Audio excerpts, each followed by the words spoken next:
Good morning, friends. Thank you for joining me with Through the Word with Pastor Joe. We're going to be looking at Genesis 48 through 50 this morning.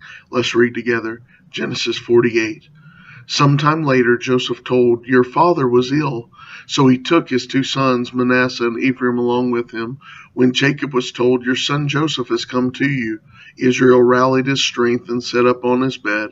Jacob said to Joseph, "God Almighty appeared to me at Luz in the land of Canaan, and there he blessed me and said to me, 'I am going to make you fruitful, increase your numbers. I will make you a community of peoples, and I will give this land as an everlasting possession to your descendants after you.' Now then, your two sons born to you in Egypt before I came to you here will be reckoned as mine. Ephraim and Manasseh will be mine, just as Reuben and Simeon are mine. Any children born to you after them will be yours. In the territory they inherit, they will be reckoned under the names of their brothers. As I was returning from Paddan, to my sorrow Rachel died in the land of Canaan, while we were still on the way, a little distance from Ephrath. So I buried her there beside the road of Ephrath, that is Bethlehem. When Israel saw the sons of Joseph, he asked, 'Who are these?' 'They are the sons God have given me here,' Joseph said to his father. Then Israel said, 'Bring them to me so I may bless them.' Now Israel's eyes were failing because of old age, so he could hardly see. So Joseph brought his sons close to him, and his father kissed them and embraced them. Israel said to Joseph, 'I never expected to see your face again, and now God has allowed me to see your children too.' Then Joseph removed them from Israel's knees and bowed down with his face to the ground. And Joseph took both of them, Ephraim on his right hand, Israel's left hand, and Manasseh on his left towards Israel's right hand, and brought them close to him. But Israel reached out his right hand and put it on Ephraim's head. Though he was the younger, and crossing his arms, he put his left hand on Manasseh's head, even though Manasseh was the firstborn. Then he blessed Joseph and said, 'May the gods before whom my fathers Abraham and Isaac walked faithfully, the God who has been my shepherd all my life to this day, the angel who has delivered me from all harm, may he bless these boys. May they be called by my name and the names of my fathers Abraham and Isaac, and may they increase greatly on the earth.' When Joseph saw that his father placing his right hand on Ephraim's head, he was displeased. So he took hold of his father's hand to move it from Ephraim's head to Manasseh's head. Joseph said to him, 'No, my father, this one is the firstborn. Put your right hand on his head.' But his father refused and said, 'I know, my son, I know. He too will become a people, and he too will become great. Nevertheless, his younger brother will be greater than he, and his descendants will become a group of nations.' He blessed him that day and said, 'In your name will Israel pronounce this blessing. May God make you like Ephraim and Manasseh.' So he put Ephraim ahead of Manasseh. Then Israel said to Joseph, 'I am about to die, but God will be with you and take you back to the land of your fathers. And to you I give one more ridge of land than to your brothers, the ridge I took from the Amorites with my sword and my bow.'" Genesis 49. Then Jacob called for his sons and said, "Gather around so I can tell you what will happen to you in days to come. Assemble and listen, sons of Jacob. Listen to your father Israel. Reuben, you are my firstborn, my might, my first sign of my strength, excelling in honor, excelling in power. Turbulent as the waters, you will no longer excel, for you went up into your father's bed onto my couch and defiled it. Simeon and Levi are brothers. Their swords are weapons of violence. Let me not enter their council. Let me not join their assembly, for they have killed men in their anger and hamstrung oxen as they please. Cursed be their anger so fierce and their fury so cruel. I will scatter them in Jacob and disperse them in Israel.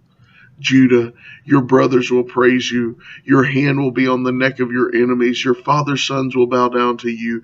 You are a lion's cub, Judah. You return from the prey, my son.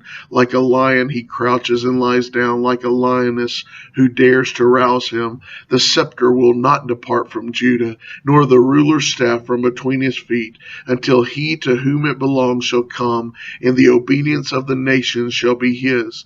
He will tether his donkey to a vine, his colt to the choicest branch. He will wash his garments in wine, his robes in the blood of grapes. His eyes will be darker than wine, his teeth whiter than milk. Zebulun will live by the seashore and become a haven for ships. His border will extend toward Sidon. Issachar is a raw-boned donkey lying down among the sheep pens. When he sees how good is his resting place and how pleasant is his land, he will bend his shoulder to the burden and submit to forced labor. Dan will provide justice for his people as one of the tribes of Israel. Dan will be a snake by the roadside, a viper along the path that bites the horse's heel so that its rider stumbles backwards. I look for your deliverance, Lord. Gad will be attacked by a band of raiders, but he will attack them at their heels. Asher's food will be rich. He will provide delicacies fit for a king. Naphtali is a doe set free that bears beautiful fawns. Joseph is a fruitful vine near a spring whose branches climb over a wall. With bitterness, archers attacked him. They shot at him with hostility, but his bow remained steady. His strong arm stayed limber because of the hand of the mighty one of Jacob, because of the shepherd, the rock of Israel, because of your father's God who helps you, because of the Almighty who blesses you, with blessings of the skies above, blessings of the deep springs below, blessings of the breast and womb. Your father's blessings are greater than the blessings of the ancient mountains, than the bounty of the age-old hills. Let all these rest on the head of Jacob, on the brow of the prince among his brothers. Benjamin is a ravenous wolf. In the morning he devours the prey. In the evening he divides the plunder. All these are the 12 tribes of Israel, and this is what the Father said to them when he blessed them, giving each the blessing appropriate to him. Then he gave them these instructions. I am about to be gathered to my people. Bury me with my fathers in the cave in the field of Ephron the Hittite, the cave in the field of Machpelah, near the Mamre in Canaan, which Abraham bought along with the field as a burial place from Ephron the Hittite. There Abraham and his wife Sarah were buried. There Isaac and his wife Rebekah were buried, and there I buried Leah. The field and the cave in it were bought from the Hittites. When Jacob had finished giving instructions to his sons, he drew his feet up into the bed, breathed his last, and was gathered to his people. Genesis chapter 50. Joseph threw himself on his father and wept over him and kissed him. Then Joseph directed the physicians in his service to embalm his father Israel. So the physicians embalmed him, taking a full 40 days, for that was the time required for embalming. And the Egyptians mourned for him 70 days. When the days of mourning had passed, Joseph said to Pharaoh's court, If I have found favor in your eyes, speak to Pharaoh for me. Tell me. My father made me swear an oath and said, I am about to die. Bury me in the tomb I dug for myself in the land of Canaan. Now let me go up and bury my father, then I will return. Pharaoh said, Go up and bury your father, as he made you swear to do. So Joseph went up to bury his father. All Pharaoh's officials accompanied him, the dignitaries of his court and the dignitaries of all of Egypt, besides all the members of Joseph's households and his brothers and those belonging to his father's household. Only their children and their flocks and herds were left in Goshen. Chariots and horsemen also went up with him. It was a very large company. When they reached the threshing floor of Atad near the Jordan, they lamented loudly and bitterly. And there Joseph observed a 7-day period of mourning for his father. When the Canaanites who lived there saw all the mourning at the threshing floor of Atad, they said, The Egyptians are holding a solemn ceremony of mourning. That is why that place near the Jordan is called Abel Mizraim. So Joseph's son did as he had commanded them. They carried him to the land of So Jacob's sons did as he had commanded them. They carried him to the land of Canaan and buried him in the cave in the field of Machpelah near Mamre, where Abraham had bought along with the field as a burial place from Ephron the Hittite. After burying his father, Joseph returned to Egypt together with his brothers and all the others who had gone with him to bury his father. When Joseph's brothers saw that their father was dead, they said, What if Joseph holds a grudge against us and pays us back for all the wrongs we did to him? So they sent word to Joseph, saying, Your father left these instructions before he died. This is what you are to say to Joseph.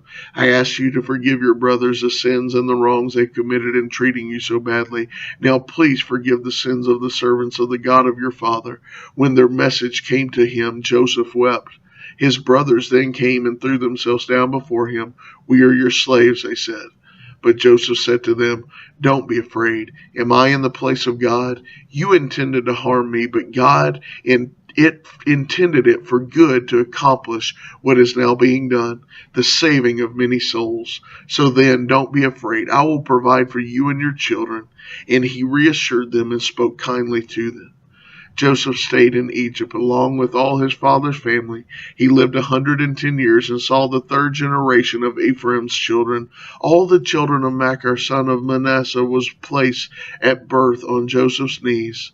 Then Joseph said to his brothers, "I am about to die, but God will surely come to your aid and take you up out of this land to the land he promised on oath to Abraham, Isaac, and Jacob." And Joseph made the Israelites swear on oath and said, "God will surely come to your aid, and then you must carry my bones up from this place." So Joseph died at the age of 110, and after that they embalmed him, and he was placed in a coffin in Egypt. God bless you, friends. Thank you for joining me today. We'll see you again tomorrow.